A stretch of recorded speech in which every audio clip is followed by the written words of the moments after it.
안녕하세요. 제 나이도 어느새 이제 40이 넘었네요. 그간 시집에서 겪은 일들 정말 힘들고 길었죠. 이제 그 얘기를 여러분들에게 들려드리고자 합니다. 남편과 저는 취미 활동을 하는 온라인 카페에서 알게 되었고, 그 오프라인 모임에서 처음 얼굴을 보게 되었답니다. 남편이 먼저 제게 적극적으로 다가왔고, 저도 싫지 않았어요. 남편의 성격은 호방하고 놀기도 좋아하며 재주도 많은 사람이었죠. 기타를 잘 다루고 노래도 잘했답니다. 음악을 좋아하는 저는 남편의 그런 점이 참 마음에 들었어요. 그런데 아무리 좋아도 싫은 조건이 있더군요. 남편은 세상 여자들이 모두 기피한다는 홀어머니의 외아들이었어요. 그것도 위로 누나가 셋이나 있는 사람이었죠. 누나들이 모두 잘나가는 커리어 우먼들이라지요. 시아버지는 남편이 중학교 때 돌아가셨다고 들었어요. 가정에 그다지 관심이 없는 분이었고 술과 담배 그리고 여흥을 좋아하셨던 분이라고 하더군요. 재계에서 알아주는 사람이었지만 막판에는 결국 파산을 하셨다고 했어요. 그래서 시어머니가 이를 악물고 돈을 벌었다고 하더군요. 근데 얼마나 악바리로 모으셨는지 남편이 30살쯤 되던 해에는 서울 신촌에 5층짜리 건물을 짓게 되었을 정도로 재산을 모았다는 것이었어요. 시어머니는 게다가 오로지 아들밖에 모르는 사람이라죠. 시어머니가 38세에 낳은 아들이라 얼마나 귀엽게만 키웠을지 짐작이 가더군요. 연애한 지 1년 만에 결혼 이야기가 나왔지만 선뜻 결정이 안 섰어요. 우리가 결혼할 때쯤 시어머니의 나이는 이미 70이 가까웠죠. 비교적 늦게 며느리를 맡게 된 시집에서는 며느리가 어머니를 모시며 같이 살 것을 기정사실화하고 있더라고요. 남편도 그랬고요. 정말 발이 안 떨어지더군요. 제일 걱정거리는 아버지가 일찍 돌아가셨기에 남자가 가정에서 해야 하는 역할에 대한 롤모델이 없다는 것이었어요. 저희 친정은 부유하지는 않지만 단란한 집안이었어요. 아버지가 반듯하시고 엄마도 자애로우셨죠. 그러니까 각자가 가정에서 맡아야 할 역할을 모두 잘하는 그런 집안이었어요. 이런 친정에서 살다가 남편의 적극적인 구애로 영 다른 환경으로 시집을 가게 된 저. 이제 저의 그 험난한 시집살이를 여러분께 낱낱이 들려드릴게요. 시어머니 소유 5층 건물에는 다양한 상가가 입주해 있었는데 그 중에 1층에서 시어머니가 식당을 크게 하고 있었어요. 건물 5층에는 살림집과 사무실이 함께 있었는데 남편이 그 사무실을 차지하고 사업을 하고 있었고요. 시집살이 며칠 만에 벌써 제 심기가 불편한 일이 벌어졌죠. 너는 참 살림을 잘하는구나. 우리 딸들은 영 살림하고는 거리가 멀어. 하긴 걔들이야 공부만 했으니까. 나도 일하면서도 딸들 일 안 시켰어. 참 묘한 뉘앙스가 풍기는 시어머니의 말이었어요. 그러니까 우리 엄마는 저를 살림에 부려먹었다는 건가요? 그리고 시누이들은 공부만 했고 저는 일만 했다는 말로도 들리더라고요. 저도 대학을 나온 사람이었어요. 그냥 살림 참 잘하는구나 까지만 했으면 얼마나 좋았겠어요. 이 말은 저에 대한 말일 뿐만 아니라 우리 부모님에 대한 말이기도 했죠. 기분이 참 나빴답니다. 한마디 할 수밖에 없었죠. 어머니, 저도 친정에서는 손에 물 안 묻히고 공부만 하던 사람이에요. 저희 어머니도 일을 하셨지만 저희들 일 안 시키셨고요. 그렇지만 저희 집에서는 아버지도 가끔 우리 남매가 좋아하는 별식을 만들어 주시기도 하세요. 다들 기초적인 집안일 정도는 엄마가 아니더라도 할 수 있게끔 키워주셨어요. 제 말대꾸가 불만인지 시어머니가 꽁얼꽁얼 거리더군요. 시집 온 지 며칠 만에 기분이 제대로 상한 저는 퇴근한 남편을 붙잡고 어머니가 이러저러한 말씀을 하시더라 기분이 좋지 않았다 라고 말을 했죠. 하지만 남편은 그게 무슨 문제인지 모르겠다는 듯 어리둥절하다가 그저 웃고 말더라고요. 그리고 시아버지가 남편이 중학교 때 돌아가셨기에 가장의 역할이 뭔지 알지 못할 거라는 저의 걱정은 그대로 들어맞고 있었어요. 남편은 가정이 어떻게 돌아가고 있는지 관심이 1도 없더라고요. 철저히 공과 사를 구별하는 사람이었고 절대적으로 공을 앞세우는 사람이었죠. 회사 일 밖에는 모든 일이 안중에 없더라고요. 남들은 제가 시어머니가 건물주인 부잣집으로 시집을 갔다고 부러워했죠. 하지만 건물 한 채가 아니라 10채가 있으면 뭘 하나요? 시어머니는 정말 돈을 안 쓰는 구두쇠 중에 구두쇠였답니다. 아주 기초적인 생활비만 주곤 했어요. 제 용돈 같은 것을 따로 기대할 수도 없었죠. 그래서 저는 남들이 부러워하는 부잣집으로 시집가서 돈은 쪼개고 쪼개서 써야만 했답니다. 시어머니가 1층에서 식당을 경영하니 거기서 가끔 끼니를 때울 수도 있으련만 늦게 며느리를 보아 며느리 재미를 단단히 보아야겠다고 생각한 시어머니는 매 끼니를 5층 살림집에 올라와서 먹었죠. 당연히 제가 그 세 끼를 모두 차려내야 했어요. 시어머니의 친정이 가까운 곳에 있기에 가끔 출타를 하시기도 하더군요. 저한테는 그런 날이 그렇게 반가울 수가 없었어요. 한 끼라도 밖에서 해결하고 오니 제가 신경 쓸 일이 줄어들잖아요. 5층 살림집은 옥상에 면에 있어서 아직 초여름인데도 많이 덥더라고요. 그런데 그해 여름 정말 살인적인 더위가 우리나라를 덮쳤죠. 보통 36도, 37도를 오르내렸어요. 가뜩이나 더운 건물, 옥상의 면한 살림집에서 저는 정말 숨도 제대로 쉴 수 없었답니다. 어머니, 에어컨 한 대만 거실에 설치해주세요. 숨이 막혀서 도저히 못 살겠어요. 제가 가만히 앉아만 있는 사람도 아니잖아요. 이 상태에서는 가만히 앉아있는 것도 힘들어요, 어머니. 사실 남편은 자신의 사무실에서 시원한 에어컨 바람을 쐬면서 일을 하고 있었고, 시어머니가 운영하는 1층 식당도 에어컨이 빵빵했답니다. 제가 정말 끼니 준비도 못할 정도로 힘들다고 하자 에어컨을 사주기는 하더군요. 그런데 제가 에어컨을 틀고 있을 때마다 10분 정도 지났다 싶으면 굳이 올라가서 끄는 것이었어요. 이러려면 에어컨을 왜 산 건지 알 수가 없더군요. 그런데 미국으로 유학을 갔던 막내 시누이가 방학이 되어서 잠시 한국에 오자 그 에어컨을 빵빵하게 틀더라니까요. 그리고 하루는 근처에 사는 둘째 시누이가 이런 트집을 잡았죠. 자네 우리 엄마 사육하는 거야? 먹을 것만 주면 되는 강아지인 줄 알아? 근처에 사는 둘째 시누이는 자주 집에 들러서 제 살림에 깊숙이 관여하고 있었어요. 어느 날 제가 바깥에 볼 일이 좀 있어서 점심 반찬들을 식탁 위에 차려놓고 천으로 덮어놓은 다음에 외출을 했었죠. 밥만 덜고 국만 데우면 먹을 수 있도록 차려놓은 것이었어요. 둘째 시누이가 그것을 보더니 사육이니 뭐니 하는 따위에 말 같지도 않은 말을 내뱉더라고요. 형님, 어머님 식사하실 때 반드시 중전마마 수라상 지키는 상공처럼 꼭 누가 있어야 되는 건가요? 형님도 형님 시댁에서는 맏며느리라면서요. 그런데 분가에서 사시잖아요. 시집에 가서 일주일만 하루 세끼 꼬박 해드려 보세요. 그러고 나서 말씀하세요. 그렇게 시누이와 제가 말도 안 되는 일로 말다툼을 하게 되었답니다. 시누이가 손윗사람한테 버르장머리 없이 말대꾸를 했다고 어디서 배운 버릇이냐고 했고 시어머니도 옆에서 거들더군요. 제가 더 이상 말하기도 싫어서 제 방으로 들어가려고 했더니 굳이 제 팔을 잡아당겨 자기 앞에 세우려고 하더라고요. 뿌리치는 과정에서 제 손이 시누이의 팔을 살짝 쳐냈거든요. 그런데 그걸 가지고 제가 시누이를 때렸다나요? 아, 정말 10월드라는 게 이런 거였나요? 마음속에서 못 살겠다, 아니 안 살 거야 소리가 하루에도 몇 번씩 들리곤 했어요. 어느 날 살림집 바로 옆 사무실에서 일을 하고 있던 남편이 낮에 잠시 집으로 들어왔더라고요. 남편을 붙잡고 정식으로 말을 했죠. 누나를 드나들지 못하게 막아달라고요.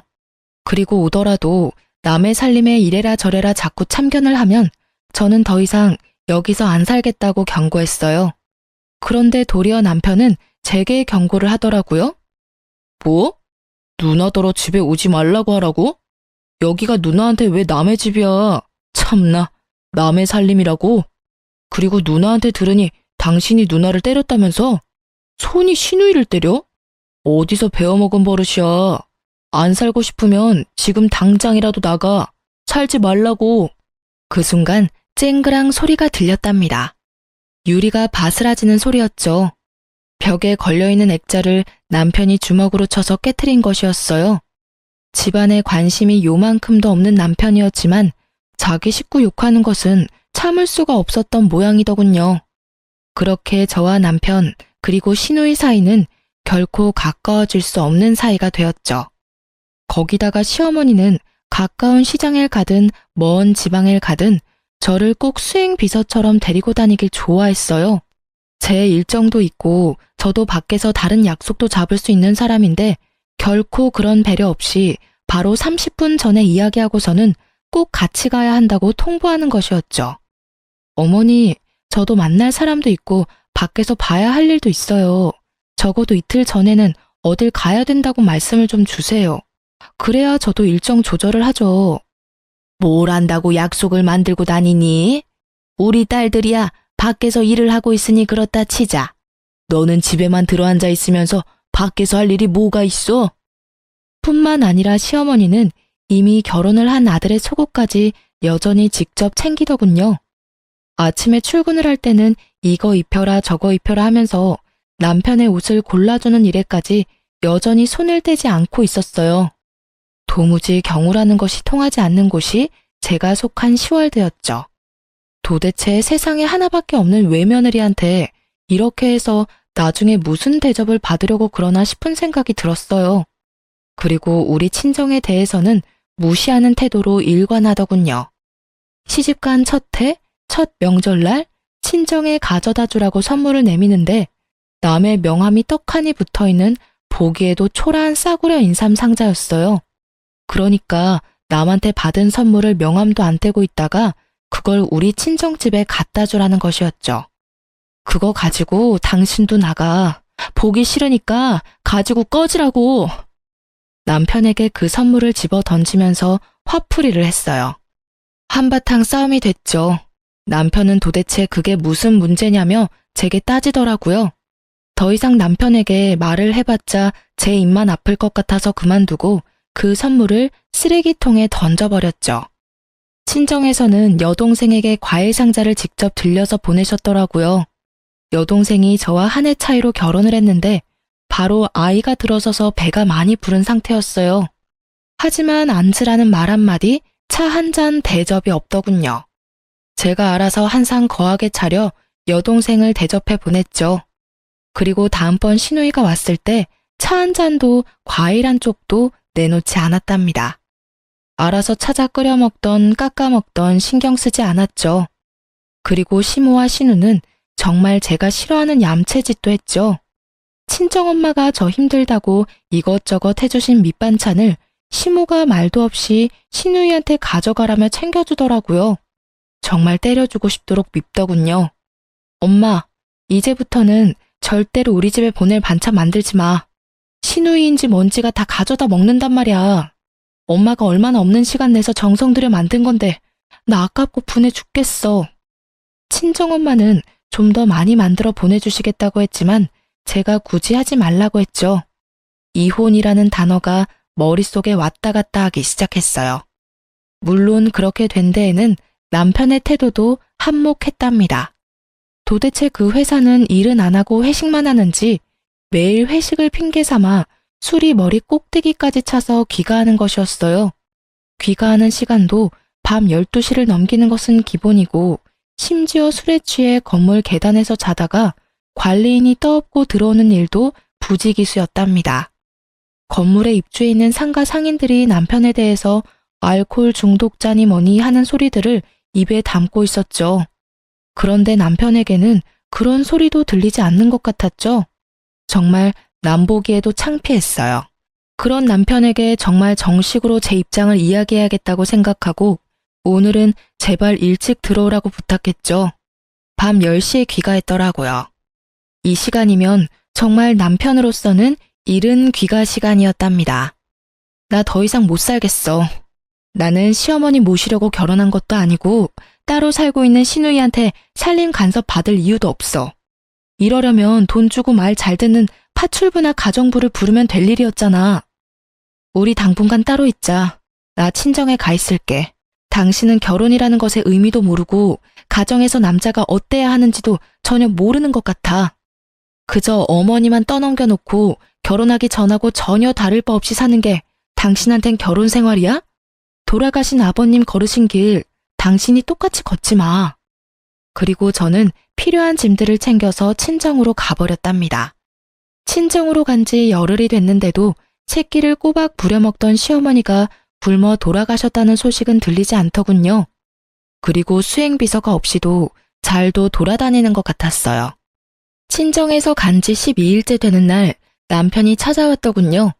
저는 제 입장을 조금 더 구체적으로 정리해서 말했죠. 분명히 말했지만 이대로는 안 살아. 이혼하든가 아니면 분가해. 둘 중에 하나 선택은 자기 자유야. 분가하면 당연히 집은 시집에서 해줘야 하는 거고 알아서 판단하고 연락 줘. 며칠 후에 남편이 다시 저를 찾아왔더군요. 거참 어쨌든 돈은 많은 집안인가 봐요. 지금 있는 건물에서 차로 약 1시간 정도 떨어진 곳에 시어머니가 사놓은 아파트 한 채가 있다는 것이었어요. 그 아파트를 전세를 주었는데 나갈 때가 되었으니 거기로 살림을 나자는 것이었죠. 웬일인가 싶더라고요. 어쨌든 이사를 했답니다.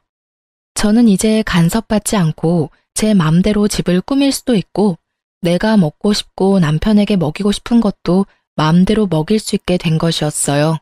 정말이지 날아갈 것 같더군요. 친구들을 불러서 간소하게 집들이도 했죠. 그런데 정말 의외로 시누이가 이사 비용이라면서 봉투를 하나 내밀더군요. 그렇지만 열어보고 정말 화가 나지 않을 수 없었어요. 돈도 잘 번다는 사람이 준 봉투에 달랑 5만 원이 들어있었답니다. 누가 이사 비용 달라고 했나요? 차라리 주질 말던가요. 박박 찢어버리고 싶더라고요. 그리고 어느 날 정말 상식적으로 이해가 가지 않는 일이 또 생겼답니다. 시어머니의 새끼 밥을 다 해서 남편 출근길에 도시락으로 싸서 보내라는 것이었어요. 길을 막고 물어봐. 분가한 며느리가 시어머니 새끼 도시락을 싸서 보내는 게 경우에 맞는지 말이야. 그리고 어머니 연로하셨다곤 하지만 건강하게 일하고 계시잖아. 나 없을 때는 도대체 어떻게 먹고 살았어? 자기가 밥 해먹고 살았을 리도 없고 어머니가 식사 정도는 해결하셨을 거 아니야. 그리고 식당을 하시니 웬만한 건 거기서 해결하실 수도 있잖아. 나는 그렇게는 못하니까 가서 싫다고 전해드려. 시누이들한테 전화가 돌아가면서 오기 시작하더라고요. 도시락 싸서 보내라고요. 그렇게 어머니 끼니까지 걱정이 되면 형님들이 알아서 어머니 모시고 살라 했어요. 그리고 다음부터는 시누이들에게 전화가 오면 그냥 끊어버리고 말았죠. 그쯤에 저한테 이상한 증상이 나타나기 시작했어요. 시집까지 차로 딱 1시간 거리인데 갔다 오면 마치 부산 정도 거리에 갔다 온 것처럼 피곤하고 머리가 깨지는 것 같이 아팠답니다. 뇌파 검사를 비롯해서 별별 검사를 다 받아보았지만 뇌 쪽에는 이상이 없다는 것이었어요. 그런데도 두통이 한번 시작되면 견딜 수가 없이 아팠죠.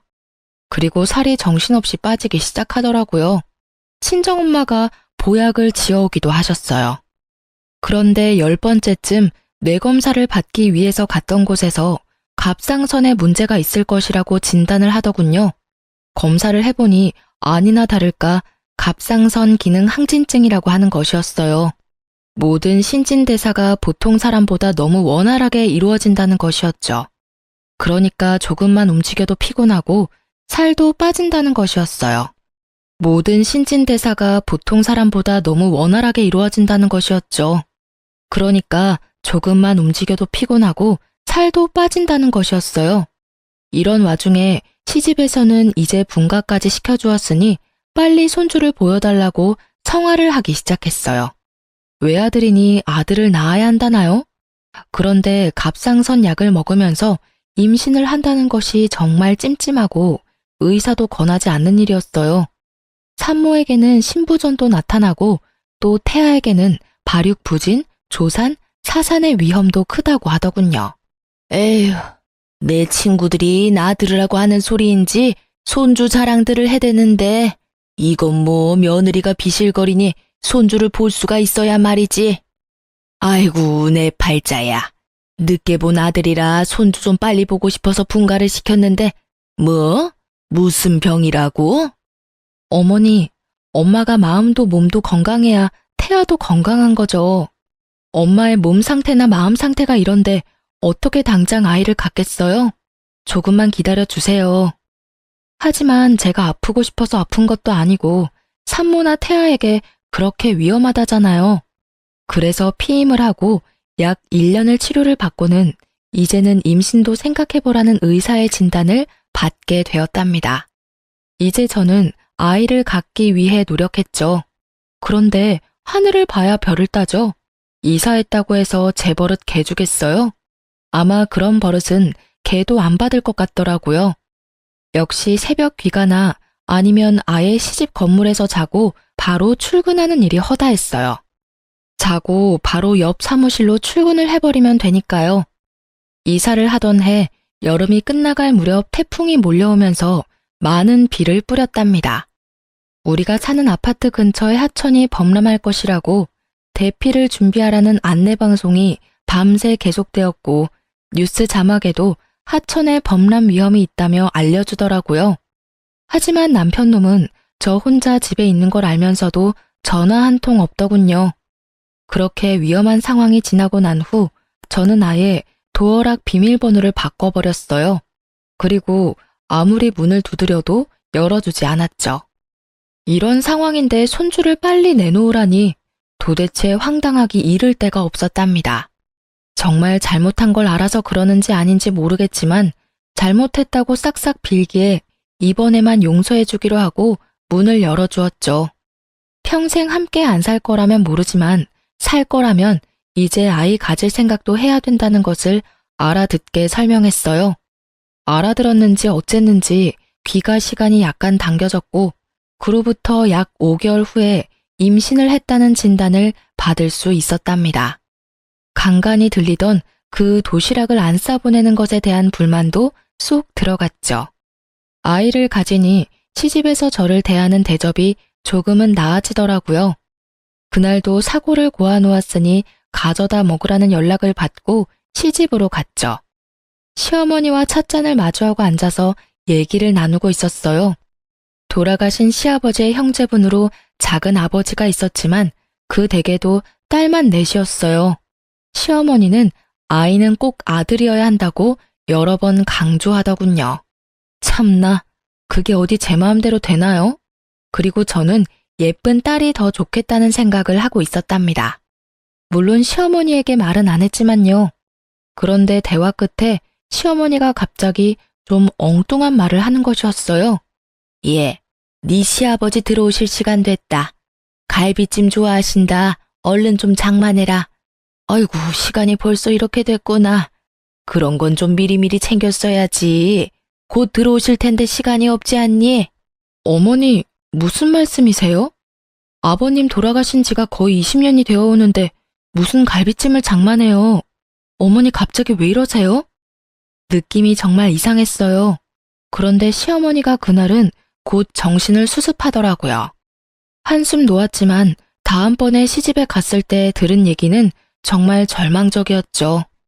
내 친구들하고 한강에 물놀이를 갔는데 글쎄 저쪽에서 네 남편이 둥둥 떠내려오지 않겠니? 그래서 내가 얼른 뛰어들어가서 건졌다. 갑자기 정신이 번쩍 들더라니까요. 남편에게 상황을 이야기하고는 바로 어머니를 병원에 데려가 뇌 MRI를 찍어야 했어요. 미리 조금은 예상하고 있었지만 막상 치매 진단이 나오자 가슴이 덜컥 내려앉더군요. 시누이들에게도 물론 이 소식을 다 전했죠. 말하는 것만 들을 때는 세상에서 제일 효녀들인 새 시누이가 또 시끄러워지기 시작했어요. 빨리 저희더러 다시 합가를 하라는 것이었죠. 그렇지만 몸이 무거운 상태이고 출산이 임박해 있었어요. 아이가 태어나면 육아 문제까지 겹치니 어머니를 당분간 병원에 모시자고 했죠. 자식도 없는 할머니처럼 왜 병원에 모시냐며 또 한바탕 난리가 났답니다. 첫 아이라 그런지 배도 많이 부르고 제 한몸 움직이기도 힘들었어요. 그런 사람이 합가를 해서 무슨 일을 할 수 있단 말인가요? 그래서 결국은 제가 출산을 하고 아이가 어느 정도 자랄 때까지만 시어머니 옆에 사람을 두기로 결정을 하고 까다롭게 골라서 아주머니 한 사람을 붙여두었죠. 첫 아이라서 어느 정도 난산을 겪었지만 아이는 건강하게 태어났고 아들이었어요. 아이가 돌이 될 때까지 제 품에서 떼어놓지 않고 키웠죠. 시어머니의 증세는 정말 빠르게 악화되고 있었어요. 딸들 셋을 알아보시기는 했지만 누가 맏인지 누가 막내인지 헷갈리는 것 같았죠. 남편만 정확히 알아보았답니다. 저더러는 웬 아줌마가 우리 집에 와서 뭘 훔쳐가려고 한다고 소리소리 지르는 바람에 소동이 벌어지기도 했었어요. 어느 날, 그날도 시어머니가 간병하는 아줌마더러 동서라고 부르면서 어떻게 이렇게 오랜만에 왔냐는 둥 헛소리를 한 다음 잠에 떨어진 날이었어요. 가만히 시어머니의 얼굴을 바라보았답니다. 50대 초반에 혼자가 되어서 오로지 자식들만 보고 돈을 버는데 인생을 바친 사람이었죠. 같은 여자의 입장으로 볼 때 정말 안 된 사람이었어요. 그리고 이제는 누가 보기에도 살만하고 며느리의 손자까지 보았는데 그만 치매에 걸린 거잖아요. 시집와서 단 한순간도 저에게 살가운 적이 없었던 시어머니였지만요. 그런데 그날은 시어머니에 대한 동정심으로 마음이 정말 착잡했답니다. 집에 와서 곰곰이 생각을 해보았죠. 시누이들은 지금도 남편더러 빨리 합가해서 저에게 간병을 맡지 않는다고 궁시렁거리고 때로는 노골적으로 불만을 표하곤 했죠. 시어머니를 아무래도 내가 돌봐야겠다 생각이 들다가도 마치 시누이를 시키는 대로 하는 것 같이 비치는 게 너무 싫었어요. 그리고 치매 환자를 돌보는 것, 그 길이 얼마나 험난할지 상상만으로도 끔찍했답니다. 어느 하루 시집에 가서 아줌마에게 물수건을 받아서 시어머니의 얼굴과 손을 씻겨주고 밥을 먹도록 도와주었어요. 애미야, 네가 왔구나. 어딜 갔다가 10년 만에 이렇게 돌아왔니? 그동안 정말 보고 싶었다. 미국에 유학을 갔었다면서? 저와 막내딸에 대한 생각이 합쳐지거나 헷갈린 것 같더군요. 그 막내딸도 이제 곧 유학을 끝내고 귀국할 것이라고 들었거든요. 시모는 제 갓난아들을 품에 안고는 마치 태어나고서 처음 본 아이처럼 그렇게 반가워하더라고요. 시어머니를 이리저리 바꿔 뉘어가면서 몸 상태를 살펴보았어요. 고용된 간병인이 아무리 잘 돌봐준다고는 하지만 역시 남은 남이더라고요. 욕창이 어느 정도 와 있었고 몸 구석구석이 깔끔하지는 않더군요. 저는 그 순간 제 인생 전체를 내던져버릴 수도 있는 결심을 했답니다. 제가 어머니를 떠맡기로요. 남편한테 제 심정을 말하고는 분가에서 살고 있던 집을 정리해서 시집 건물로 다시 들어왔답니다. 아이를 친정에 맡겼고 친정엄마가 며칠에 한 번씩 아이를 데리고 시집으로 찾아와 주셨어요. 시누이들이 또 극성을 떨기 시작하더군요. 돌아가면서 찾아와서는 어머니가 좀 정신이 있다 싶을 때 엄청 극진하게 대하는 것이었어요. 그럴 때는 저를 옆으로 밀어내더라고요. 속셈은 아주 뻔했죠. 어머니가 정신이 있을 때 어떻게든 상속에 대하여 자신들에게 유리하게 해놓으려는 것이었어요. 그리고 어머니가 영 정신이 없다 싶으면 또 저에게 이것저것 트집을 잡아 잔소리를 하는 거였죠. 그렇게 마음에 안 들면 형님이 모셔가세요. 나 안 말려요. 지금 모셔가실래요? 큰형님이 먼저 모셔가시겠어요? 저는 실제로 주섬주섬 시어머니의 짐을 쌌어요. 큰 시누이가 와서 하도 이건 이래라 저건 저래라 잔소리를 하기에 한번 해본 짓이었답니다. 큰 시누이가 예상대로 자신은 밖에서 일을 하는 사람이라 간병이 절대 불가능하다며 손사래를 치는 것이었죠. 돈 잘 버니 모셔다가 간병인이라도 붙여놓고 저한테 하듯 감시 감독을 하면 되지 않겠느냐고 했어요. 슬그머니 내빼더군요. 물론 시누이들이 제가 모셔야 한다고 고집을 세우기는 했지만 시누이들의 의견을 따른 것이 아니라 제 스스로 결정한 일이었어요. 그런데 스스로 결정하고 각오를 단단히 했지만 정말 쉬운 일이 아니더라고요. 네가 나 몰래 살던 아파트 다 팔아먹었다면서? 그것도 모자라서 이 집 재산 다 빼돌리려고 도로 들어왔지? 내가 네 속셈 모를 줄 아니? 인연, 어서 도로 나가거라. 시어머니는 이런 말도 자주 입에 담았어요. 그리고 근처에 있는 물건을 갑자기 집어던지기도 했죠. 한 번은 고지서를 담는 작은 목함을 던져 얼굴에 정통으로 맞는 바람에 이마가 찢어지기도 했어요. 시어머니의 상태는 점점 나빠져서 결국은 자신이 할 수 있는 일이 거의 없는 지경에 이르렀죠. 저는 그야말로 시어머니의 손과 발이 되어야 했어요. 그리고 가장 걱정하던 문제가 터졌죠. 이제 배변도 자신의 의지로 조절하지 못하게 된 것이었죠. 배변 문제를 처리하는 것이 너무나 힘이 들었던 저는 시누이들이 올 때마다 손에 들고 오는 먹을 것은 모두 빼앗아서 치워버렸어요. 형님들이 어머니 화장실 문제 한번 도와드려 봤어요? 먹을 것 가지고 오지 마세요. 새끼만 건강하고 적당하게 드릴 테니까 그리 아시고요. 불만 있으면 지금이라도 모셔가시고요.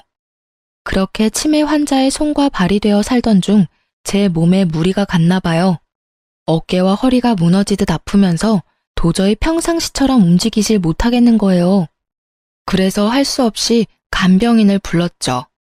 그런데 치매 환자가 남과 식구는 어찌나 잘 구별을 하는지 간병인이 뭘 도와주려고 하면 강력하게 거부하고 가져다 주는 밥도 먹지 않는 것이었죠. 저는 거동을 하기가 어렵고 간병인은 거부하고 할 수 없이 시누이들이 당분간 돌아가면서 어머니를 맡기로 의논이 되었던 모양이더군요. 우리 집에서도 아무것도 안 드셔. 집에 가겠다고 자꾸 떼를 쓰신다고. 둘째네 집으로 한번 보내드려 봐야겠어. 둘째 시누이네 집에서도 막내 시누이네 집에서도 시어머니는 한 달을 넘기지 못했어요. 결국은 집으로 다시 돌아왔죠. 제가 온몸에 파스를 덕지덕지 붙이고 다시 시어머니를 돌보기 시작했어요. 정말 제가 전생에 죄를 많이 지었나 보다 생각이 될 정도로 힘든 나날이 흘러갔어요. 그러던 어느 날 어머니가 바깥 나들이를 하고 싶다고 하더라고요. 치매 환자를 데리고 바깥 나들이를 하는 일, 그것도 쉽지 않은 일이었죠. 어쨌든 옷을 제대로 입혀주고 휠체어에 태워서 밖으로 데리고 나갔어요. 나가보니 저 역시 너무나 오랫동안 실내에 갇혀 살았다는 생각이 들더군요. 어머니, 오늘은 날씨가 참 좋죠? 저도 정말 오랜만에 나오네요. 어머니도 나오니까 좋으시죠? 휠체어에 시어머니를 태우고 멀리 가지는 못했지만 동네 곳곳을 돌아보았답니다. 시어머니는 밖에 나가더니 무슨 생각에서인지 동네에 있는 한 가게로 한사코 가자는 것이었어요. 거기서 아이들이나 먹는 군것질거리들을 한아름 사더군요. 군것질거리들도 모두 불량식품이라고 기피하는 것들이 대부분이었고요. 그렇게 많이 군것질거리들을 사더니 몇 개만 빼고는 모두 제게 건네주더군요. 이거 네 시누이들 오면 주지 말고 너만 먹어라. 이거 아주 비싸고 맛있는 거야. 네 남편도 주지 말고 너만 숨겨놓고 먹어. 갑자기 눈물이 핑 돌았답니다. 치매 환자가 정신이 없는 상태에서 한 말이었지만 시어머니가 제게 해준 가장 살가운 말이었어요. 알았어요, 어머니. 숨겨놓고 저만 먹을게요.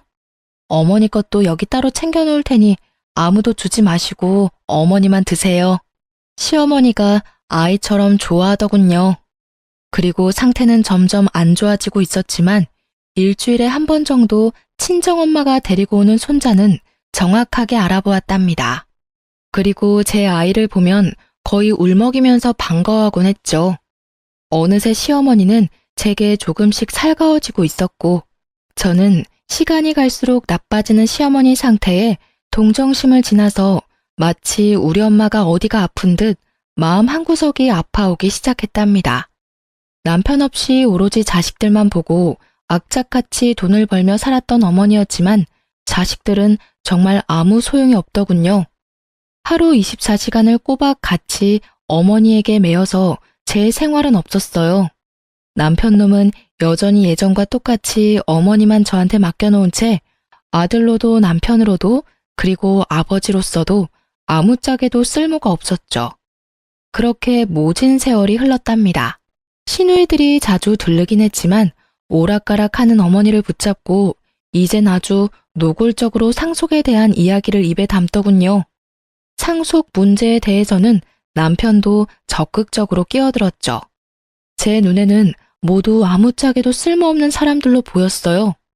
그런데 시어머니는 그렇게 정신이 없는 와중에도 재산권은 꼭 쥐고 놓지 않았어요. 그렇게 시어머니를 모신 지 9년째가 되던 어느 봄날이었답니다. 시어머니가 갑자기 밖으로 봄놀이를 가자는 것이었어요. 그러면서 옷을 까다롭게 고르기 시작하더라고요. 몇 번을 입었다 벗었다 하면서 마음에 드는 고운 옷을 찾아내어 입혀달라더군요. 어디로 가고 싶은지를 물었더니 시아버지 산소에 가자는 것이었어요.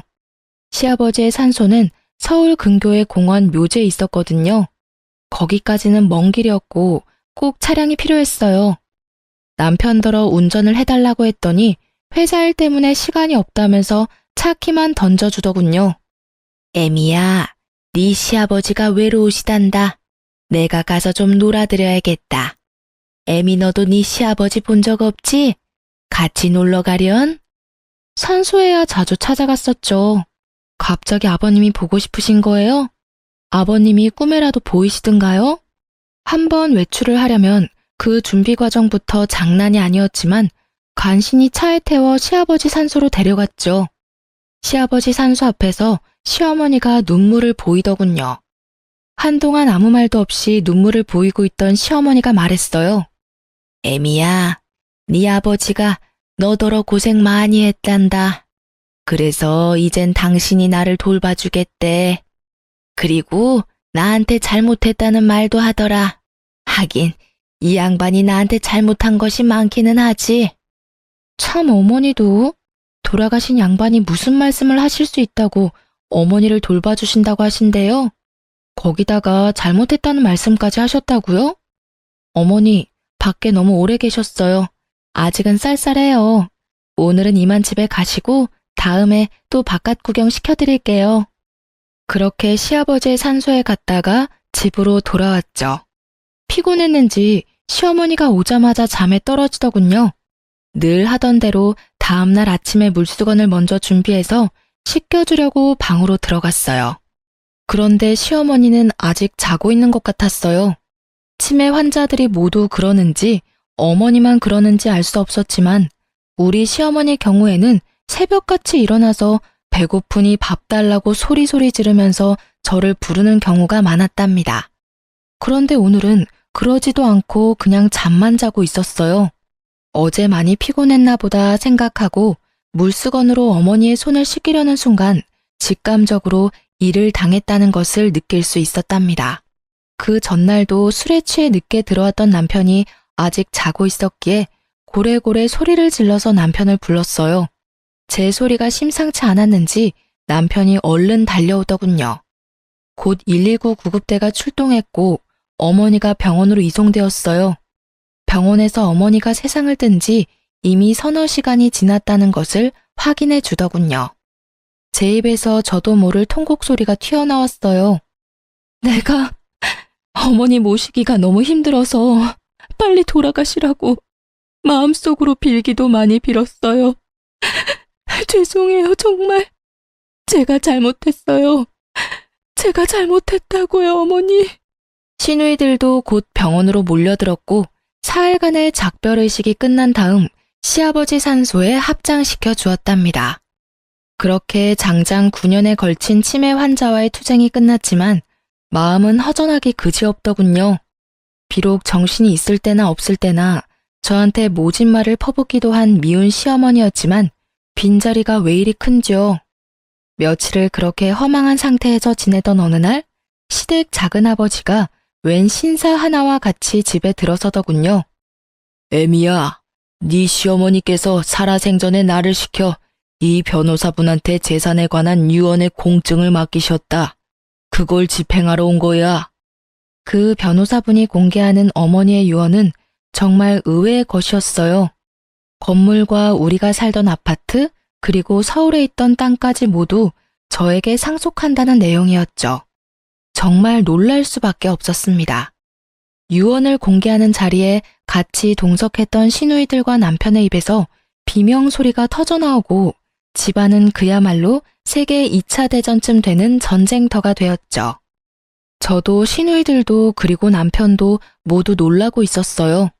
남편과 시누이들은 당연히 유류분을 걸고 넘어지면서 자신들이 챙길 것을 챙겼지만 그 많은 재산 가운데 절반은 결국 제 것이 되었습니다. 작은 아버님 말에 따르면 그래도 어머니가 정신이 있을 때 연락을 취해서 이렇게 조치해달라고 했고 작은 아버님은 부탁받은 그대로 행했다는 것이었죠. 친정엄마가 몇 년 전에 하신 말씀이 문득 기억나더군요. 그날도 어머니를 챙기는 것이 너무나 힘이 들어서 아이를 데리고 오신 친정엄마에게 하소연을 하면서 울던 중이었어요. 얘야, 선한 끝은 꼭 있는 법이다. 그리고 사람은 누구나 자신의 짐 하나씩은 꼭 짊어지고 가는 거야. 피하려고 하지 말아라. 그래야 선한 끝을 볼 수 있는 거야. 이 말씀이 갑자기 생각나더라고요. 임신을 한 상태에서 시어머니의 병구안을 시작했었죠. 떠나고 나니 왜 그렇게 못해준 것만 생각이 나는지요. 그렇게 이를 갈고 치를 떨면서 보낸 세월이었지만 사람에 대한 그리움이라는 것이 참 묘한 것이더군요. 이제 남편과의 사이에 남은 일이 있었죠. 이혼 절차를 진행하려고 준비를 했답니다. 남편 놈이 죽어도 이혼은 못하겠다고 버티더군요. 아마도 제게 돌아온 어머니의 재산 중 절반에 대해서 관심이 동했겠죠. 어머니 살아생전에 어머니에 대해서 정말 관심이나 있었어? 어머니에 대한 관심은 없고 오로지 재산에만 관심이 있었겠지. 그렇게 똑똑하다는 사람들이 어떻게 사람과 사람과의 관계가 그렇게 단순한 것이 아니라는 걸 몰라? 부모든 남이든 자기한테 유리한 것만 취하려는 것이 인간관계야? 당신하고 당신 누나들은 가족이라는 가까운 사람들 사이에서도 애정이라는 것이 무엇인지를 모르는 사람들이야. 나는 당신이 우리 아이에게조차도 진실한 애정을 가질 수 없는 사람이라고 생각해. 사람들이 쉽게 말하기를 아이를 봐서라도 이혼하지 말라고 하지. 그렇지만 나는 오히려 아이를 위해서 당신과 갈라서려는 거야. 사람에 대해서 진실한 애정을 가져보기를 바래. 결국은 남편이 동의하지 않아 이혼 문제는 소송으로 넘어갔죠. 저는 남편이 그간 어떻게 생활해 왔는지에 대해서 건물에 입주해 있는 상인들과 동네 주민들로부터 차근차근 증언을 모았답니다. 그리고 어머니가 치매에 걸려 9년을 누워있는 동안에도 그런 생활 습관을 버리지 못했다는 것을 자세히 설명했어요. 일말의 양심은 있는지 부인하지는 못하더군요. 결국 이혼 소송에서 제가 이겼고 이제야말로 제 인생이 처음 길을 잘못 들었던 그 지점으로 다시 돌아간 것 같았답니다. 이제 제게 남은 것은 아이를 잘 키우는 일이겠죠. 친정에서 키우려고 해요. 가정 안에서 각자 자신의 역할을 해내는 사람들의 진솔한 삶을 보여주고 싶기 때문이었죠. 아이는 지금까지는 잘 자라주고 있답니다. 제 삶의 이유이자 희망이 된 아이, 부디 장차 제 며느리에게는 아이의 아버지의 그 전처를 밟게 할 수 없다는 어찌 보면 소박한 생각으로 키우고 있어요. 그래서 우리 아들에게 시집 오는 며느리는 세상에서 제일 행복한 여자가 되어주길 바랄 뿐이랍니다. 이렇게 제 인생은 또 선한 끝을 향해서 갑니다. 결혼하고 나서부터 지금까지 제 험난한 시집살이에 대해서 말씀드렸어요. 긴 글 읽어주셔서 감사합니다.